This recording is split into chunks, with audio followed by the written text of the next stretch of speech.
Les premiers coups de sécateur ont été donnés en Gironde, dans l'Entre-deux-Mers, pour la vendange des créments. Une année assez compliquée entre gel de printemps et mildiou néanmoins.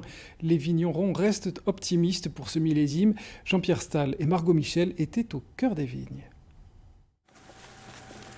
Un coup d'envoi des vendanges plus classique ici à Sauveterre de Guyenne en ce 25 août, par rapport à l'an dernier où la récolte des merlots pour réaliser du crément avait démarré le 12 août, une année très chaude. On a retrouvé l'équipe de l'année dernière, donc on est super contents, une bonne ambiance. Il y a quelques pieds où il y a du volume, mais il y a des pieds où c'est vrai qu'il n'y a pas grand-chose. On a le chef là, mais bon, on va faire la récolte comme tous les ans, quoi.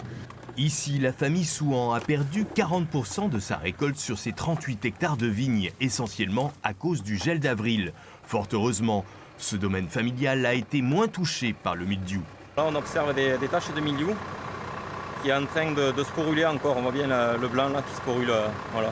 Et j'ai pas du tout été impacté ou très légèrement par le mildiou. La récolte par rapport à l'année dernière sûrement moins élevée, mais après on va faire quand même une très bonne récolte.